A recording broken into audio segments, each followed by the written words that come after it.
Welcome to Local Loadouts. This is a CronoArms series where we invite local players to the shop and go over their guns and gear. Today we have a CronoArms player. His name is Shrimp Cheeks. How you doing, Shrimp Cheeks? Doing good. We're gonna go over Shrimp Cheeks' gear today and what he plans to wear to Lion Claws 20. So tell us a little bit about how you got into Airsoft. How long ago was that when you first started? 2008. 2008, 13 years of Airsoft play. That was the serious play. That was a serious play. Prior to that, I was all Walmart springers, playing, chasing in the backyard. Yeah, most of us are, man. So, so what was your first real Airsoft experience, so to speak? Back in college, I had a friend who we'd go longboarding together, and we would ride the elevators up to parking structures, top level, and then ride the ramps all the way down. It's almost like snowboarding in the city. Okay, cool. And one week, one Friday, I said, hey, let's go longboarding tonight. And he countered with, a bunch of friends and I are actually going to play Airsoft in the place behind my house. You should come join. And I was always fond of those Walmart Springer fights, so I instantly accepted. But when I got there and I saw this is the real deal kind of stuff. It was what Lion Claws feels like now. Oh, good answer, good answer. So, what was the first kind of real gun that, real Airsoft gun, non-Walmart Springer, that brought you into that experience? It was my friend's Bar 10 with PDI upgrades. Okay, cool. So, we've got your gear here, your loadout for Lion Claws 20 next week. You excited to go to that? Hell yeah. Hell yeah, is right. Let's go over your gear here, bottom to top. Starting from the bottom, these are Danner boots. Ankle support goes up to right about here. Okay. Pants and BDU top are from SKD Tactical. All right. Knee pads and elbow pads are from Alta. What I really like about both of them is that they use this locking buckle rather than Velcro to secure it. That way it doesn't get all frayed and get a bunch of burrs and stuff caught up in it. Belt is my inner belt for my battle belt system by Raptor Tactical. I'll come back to that in a second. Dump pouch is by Condor Tactical. I have it mounted here in the middle so that in case I'm firing left-handed or right-handed around a different corner and I have to reload, I don't have to change it out. I don't have to change hands in order to get into the right side. Also have it mounted in the middle here for asset protection. Very important. So you got usually that foam piece in there too? Yeah, usually I dump the mags in here when it's a really intense firefight, and then when it's done, I'll put the mags back in my pouch so that it's not bouncing all around. Okay, cool. Don't need 6 of them around in here. Holster is by G-Code. It's the XST. Has a spring-loaded retention bail. What I like about this rig is that it rides higher than most leg rigs.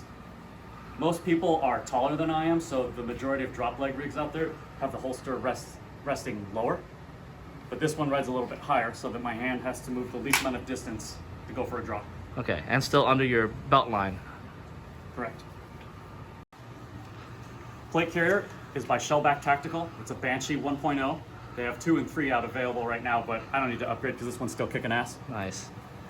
I carry 6+1 mags. Fast reloads on the left because I'm right-handed. Administrative loads are on the right. That's why this one's empty right now. And I also carry 3+1 Sidearm Magazines. Nice. Is that a Bang22 I spot here on the right side? That'll be useful for Lion Claws. And there's your helmet there. This is my lid. The base helmet is FMA or TMC, some Chinese knockoff brand. These right here are custom-made ear protection. It's basically a 3M ear cup with a Kydex sheet over it with 5mm holes drilled, so a 6mm BB can't hit me in the ear. Nice. Getting hit in the ear sucks. What's this thing on the back?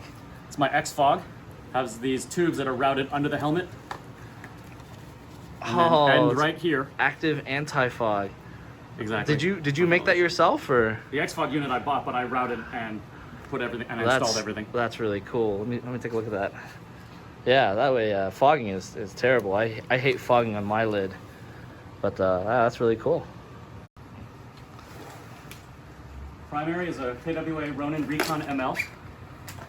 Nice. It's a recoil gun that will shake so hard it rattles its own screws loose. Oh, sweet. I love KWAs.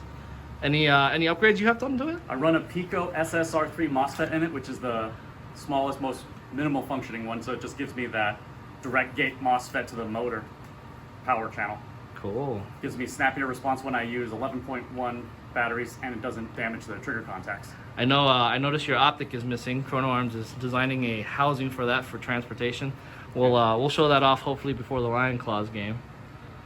But yeah, cool gun.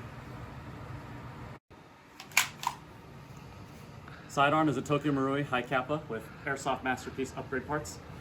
Purple is your color. Purple's my style. Nice. Here we have your second day Lion Claws loadout, a lighter weight loadout. Tell us about how this is different from what we just went over. So I shed the plate carrier and instead pick up a battle belt. That way I can play Scout or Recon much better since I'll be lighter on my feet. Instead of 6+1 mags, I'll be running 2+2. I'll have a mag coupler on this one to give me a little bit more of an edge. I'm still running the same sidearm, but it's going to be on the battle belt itself, so it runs a little higher, but it's fine because it's not clearing my plate carrier. On this side, I still have a Bang22. This gun is a KWA T6 Ronin, running a basic Titan MOSFET in there. Other than that, completely stock. So we've got Shrimp Cheeks here going over both of his Lion Claws loadout. Before we end the day, do you have anything you want to say to new players or the community? Be a good sport. Be the kind of player you want to play with. Emotions can run high, but don't let them get the best of you. At the end of the day, shake hands, hug somebody like they're your brother, because you got to make them feel welcome if they're going to come back and keep playing with you. All right, good advice. All right, Shrimp Cheeks, thanks for coming down.